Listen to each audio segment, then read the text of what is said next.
Hello everyone, welcome back to my channel with your Anupriya ma'am. In this video, we are going to read about your second chapter, that is Rikki Tikki and Nag. Here, Rikki Tikki एक नेवला है और नाग एक सांप है, एक snake है। तो ये जो चैप्टर है ये एक नेवला और सांप के बारे में है। तो इस चैप्टर के बारे में हम लोग पूरा पढ़ेंगे, बट उससे पहले क्लास 4 में एक चैप्टर है जो कि है रिक्की टिक्की तवी। तो उसमें इसका पहले का जो स्टोरी है ना वो उसमें दिया गया है, ठीक है। तो वो भी आप लोग को पहले पढ़ना होगा। तो अगर आप लोग नहीं पढ़ सकते तो उसके लिए यहाँ पे उस स्टोरी को समराइज़ करके एक समरी दिया है छोटा सा, ठीक है। तो पहले हम लोग इसको पढ़ेंगे कि उसमें क्या हुआ था, उसके बाद हम लोग आगे का स्टोरी पढ़ेंगे, ठीक है। तो Rikki Tikki Tavi is a short story in the Jungle Book. अब जंगल बुक एक बुक है, स्टोरी बुक है, जिसमें रिक्की टिक्की तवी एक शॉर्ट स्टोरी है जिसमें यही नेवला के बारे में दिया गया है कि एक नेवले का छोटा सा बच्चा रहता है, ठीक है, जो कि फ्लड में, जो कि बाढ़ में बहते बहते इस साइड में आ जाता है जिधर में टेडी का फैमिली रहता है। टेडी का फैमिली जो है वो एक ब्रिटिश फैमिली है जो कि इंडिया में रहता था, ठीक है। तो जब उन्होंने उसको देखा तो टेडी और उसके पेरेंट्स ने उसको रेस्क्यू कर लिया, उसको ले लिया और वो लेके अपने घर चले गए। तब से ये जो नेवला है, जो रिक्की टिक्की है, इसने अपने मन में कसम खाई कि मैं इस फैमिली को कभी भी तकलीफ़ नहीं होने दूंगा और किसी भी डेंजर में पड़ने नहीं दूंगा। उसने परिवार को सभी खतरों से बचाने की कसम खाई। अब ये तो पहला स्टोरी था।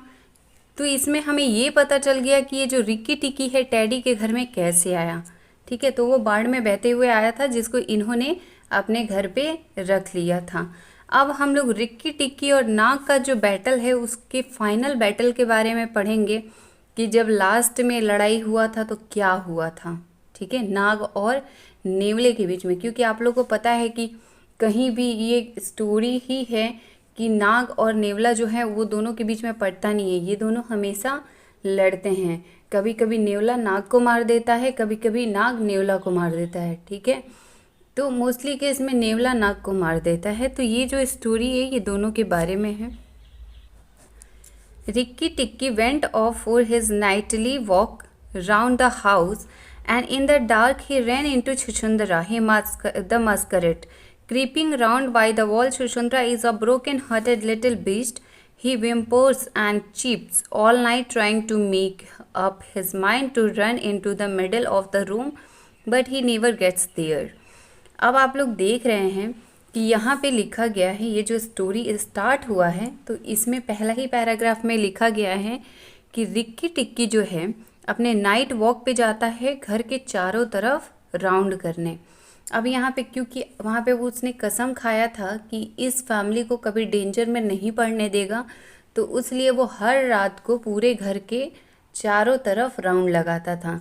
तो जब वो राउंड लगा रहा था तो वॉल के साइड में उसने रेंगते हुए एक मस्करेट को देखा, एक छुछुंदरा को देखा। तो जब उसने छुछुंदरा को देखा तो वो दौड़ के उसके पास गया, क्योंकि उसे उस टाइम तक पता नहीं था कि वो छुछुंदरा है। बट वो जब वहाँ पे गया तो उसने देखा इट इज़ अ मस्करेट। तो वो क्या है, एक मस्करेट है, मतलब कि वो एक छुछुंदरा है जो कि वॉल के साइड में बहुत ही धीरे धीरे क्रीप कर रहा था, ठीक है। छुछुंदरा अब वहाँ पे बताता है कि छुछुंदर जो होता है, ठीक है, जिसको हम लोग अभी अपने घर में बोलते हैं छुछुंदर, ठीक है, जो कि चूहा के जैसे होता है, उसको घर में भी लोग घुसने नहीं देते हैं। तो ये यहाँ पे बता रहा है कि वो एक टूटा फूटा छोटा सा जानवर होता है जो रात भर बोलते रहता है, ठीक है, रात भर फुसफुसाते रहता है, बोलते रहता है, जो कोशिश तो करता है कि वो घर के रूम के बीच में चला जाए, बट वो कभी जा नहीं पाता। जब वो उसके पास जाता है, मस्करेट के पास जाता है, तो मस्करेट डर जाता है, ठीक है, और मस्करेट बोलता है don't kill me Rikki Tikki, don't kill me. वो बहुत ही ज़्यादा डरा हुआ होता है और बोलता है कि मुझे मत मारो रिक्की टिक्की, मुझे मत मारो। तो then Rikki Tikki replied do you think a snake killer kills muskrat? तो वो बहुत ही ज़्यादा मतलब तिरस्कार पूर्वक एकदम ऐसे रूडली बोलता है कि तुम्हें लगता है कि एक स्नेक को मारने वाला एक मस्करेट को मारेगा? तो मस्करेट बोलता है, बहुत ही ज़्यादा दुख के साथ बोलता है, those who kills snake get killed by snake. जो स्नेक को मारता है वो स्नेक के द्वारा मारा जाता है। And how can I be sure that Nag won't mistake me for you some dark night? और मैं कैसे श्योर हो सकता हूँ कि कभी नाग ये कंफ्यूज नहीं करेगा, ये कंफ्यूज़न में नहीं आएगा और वो ये गलती नहीं करेगा कि मुझे वो समझ ले कि मैं रिक्की टिक्की हूँ, ठीक है, क्योंकि ये दोनों लगभग दूर से सेम ही लगते हैं। तो ये बोल रहा है कि नाग कभी ऐसा मत समझ ले कि मैं रिक्की टिक्की हूँ। There's not the least danger. तो ये बोलता है कि इसकी बहुत कम चांस है। Nag is in the garden, Nag garden में रहता है और मुझे पता है कि तुम वहाँ पे नहीं जाओगे। I must not tell you anything, can't you hear Rikki Tikki? मैं तुम्हें अवश्य ही नहीं बताना चाहता रिक्की टिक्की, क्या तुम सुन नहीं सकते? वो इसको इसलिए बोलता है क्योंकि उसको कुछ सुनाई देता है। तो रिक्की टिक्की भी बहुत ध्यान से सुनता है और वो ये बोलता है कि मैं किसी भी तरीके के स्क्रैच को पहचान सकता हूँ, जो दीवार पे लगे हों उसको मैं पहचान सकता हूँ। उसके बाद रिक्की टिक्की बोलता है दैट्स नाग और Nagaina and he is crawling into the bathroom sluice. तो ये बोलता है कि या तो वो नाग है या तो वो नगीना है जो कि बाथरूम में क्राउल कर रहा है, रेंग रहा है, चल रहा है। मतलब जो नाली बना हुआ है बाथरूम का, जहाँ पानी निकलने का होता है उसको नाली बोलते हैं, तो उस वहाँ पे वो चल रहा है। He stole off to Teddy's room bathroom but there was nothing there. वो उसके बाद चोरी से वो टैडीज के बाथरूम में जाता है, टैडी के बाथरूम में जाता है, लेकिन वो वहाँ पे कुछ भी नहीं देखता है। He then went to Teddy's mother's bathroom where he heard Nag and Nagina whispering together outside in the moonlight. अब वो उसके बाद टैडी की जो मदर होती है उसके बाथरूम में जाता है और वहाँ पे वो देखता है कि नाग और नगीना जो होते हैं वो एक दूसरे से बात कर रहे हैं, फुसफुसा के बात कर रहे हैं मूनलाइट में, ठीक है। तो नगीना बोलती है गो इन क्वाइटली, एकदम शांति से जाना, चुपके से जाना, and remember to first bite the big man, when you are done come out and tell me and we will hunt for Rikki Tikki together. तो उसके बाद नगीना बोलती है कि शांति से जाना और इस बात का ख्याल रखना कि पहला जो बाइट करना ना, पहला जो काटना, वो किसको काटना, जो सबसे घर का बड़ा आदमी है उसको काटना, और फिर जब ये काम कर लेना तो बाहर आके मुझसे बताना, फिर हम दोनों साथ मिलके रिक्की टिक्की को एक साथ क्या करेंगे, मारेंगे, ठीक है, उसका शिकार करेंगे। नाग बोलता है but are you sure that there is anything to be gained by killing the people? तो ये बोलता है ना कि क्या तुम्हें लगता है कि हमें इंसान को मारने से, आदमी को मारने से कोई लाभ होगा? देन नगीना रिप्लाइड एवरीथिंग, सब कुछ। So long as the bungalow is empty we are king and queen of the garden and remember that as soon as our eggs in the melon bed hatch our children will need room and quiet। तो ये बोलती है कि हाँ सब कुछ मिलेगा, जैसे जैसे ये बंगला जो है, ये जो घर है ये खाली हो जाएगा तो हम लोग इस पूरे गार्डन के राजा और रानी हो जाएंगे, और जैसे ही हमारे अंडे फूटेंगे तरबूज के बेड पे, जैसे ही हमारे अंडे जो हैं वो टूटेंगे तो हमारे बच्चों को एक खाली जगह और शांत जगह की ज़रूरत होगी। नाग बोलता है I had not thought of that, मैं इसके बारे में तो सोचा ही नहीं था। I will kill the big man and his wife and the child if I can and come away quietly, then the bungalow will be empty and Rikki Tikki will have to go. तो ये नाग बोलता है कि अच्छा इसके बारे में तो मैंने सोचा ही नहीं था, ठीक है, मैं सबसे बड़े आदमी को मारूंगा, फिर उसकी वाइफ को और फिर बच्चा को भी मार दूंगा। उसके बाद से जो ये बंगलो है ये खाली हो जाएगा, तो रिक्की टिक्की को यहाँ से जाना पड़ेगा। Nag's head came through the slug, and his 5 feet of cold body followed it. Angry as he was, Rikki Tikki was frightened when he saw the size of the big cobra. अब नाग जो है, ये जो नाली का pipe है यहाँ से ये बाहर, तो रिक्की टिक्की ने देखा कि जो नाली होता है, नाली के पाइप से वो नाग बाहर आ रहा था, बाथरूम के साइड में आ रहा था और उसको उसका बॉडी फॉलो कर रहा था और वो बहुत ही ज़्यादा गुस्से में लग रहा था। रिक्की टिक्की उसको देख के बहुत ही ज़्यादा डर गया था, क्योंकि वो बहुत ही बड़ा एक कोबरा था, बहुत ही बड़े साइज़ का था। अब ये सोचता है, what am I to do, अब मुझे क्या करना चाहिए। If I kill him there Nagaina will know, but if I fight him out in open the odds will be in his favour. अब वो सोचता है कि अगर मैं इसको यहाँ पे मार दूँगा तो नगीना को पता लग जाएगा, और अगर मैं इसको बाहर में कहीं पे मारूँगा तो इसके पास बहुत सारे ऑप्शन होंगे और जो बैटल है वो इसके फेवर में जाएगा, ये कहीं भी भाग सकता है। नाग wept and fro, and then Rikki Tikki heard him drinking from the water jar that was used to fill the bath-tube. नाग इधर उधर लहराया और फिर रिक्की टिक्की ने उसे उस पानी के जार से पानी पीते हुए सुना जिसका उपयोग बाथ टब को भरने के लिए किया जाता था। नाग wrapped himself coil by coil round the bottom of the water jar and Rikki Tikki still as death.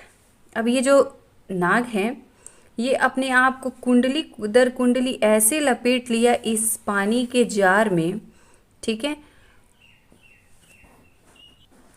जो कि देखने में भी बहुत ज़्यादा भयानक लग रहा था।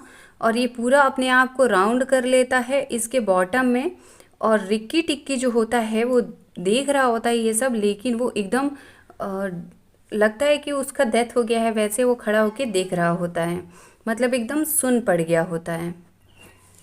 After an hour, Rikki Tikki began to move inch by inch toward the jar. Nag was asleep, and Rikki Tikki wondered where would be the best place to get a good hold. 1 घंटे बाद Ricky टिक्की थोड़ा थोड़ा 1-1 inch move करना start करता है jar के तरफ, और नाग वहाँ पे सोया हुआ रहता है, वो सो गया रहता है। और रिक्की टिक्की ये चिंता में होता है कि मैं कैसे इस प्लेस पे कैसे मैं होल्ड करूं कि नाग का ये जो फन है ये पकड़ा जाए, ठीक है, और कहाँ पे मैं होल्ड करूं, ठीक है। If I don't break his back at the first jump he will fight, and if he fights O Rikki, फिर वो सोचता है कि अगर मैं इसको पहले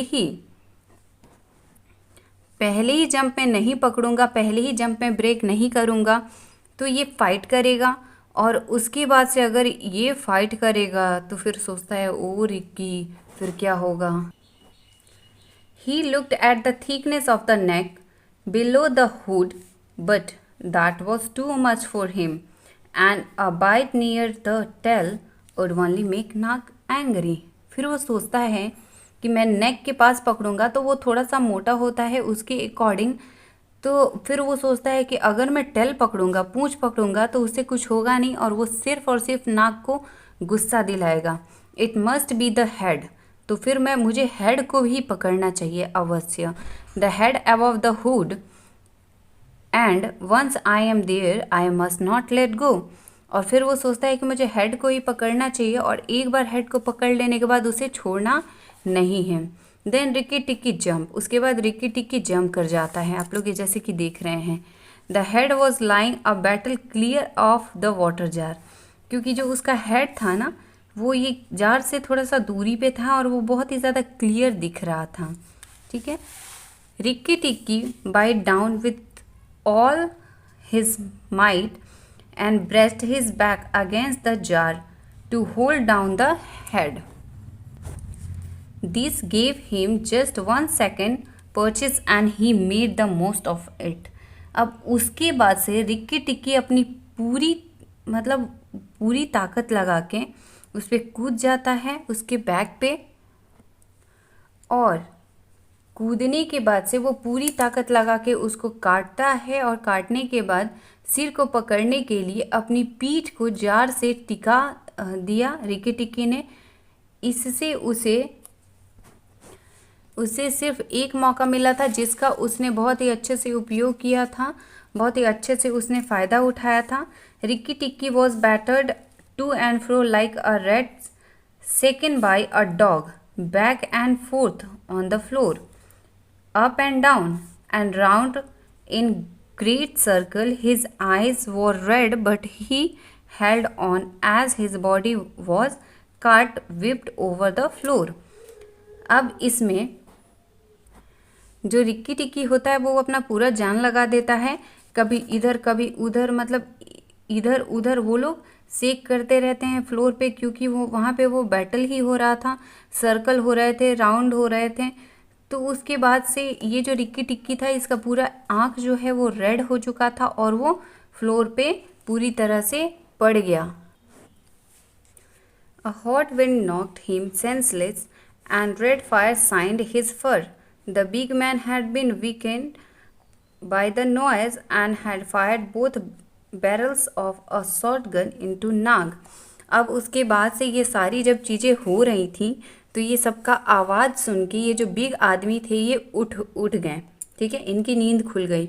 ये एक गन निकाले और गन निकाल के एक शॉट गन किया, मतलब कि एक बार फायर किया उन्होंने।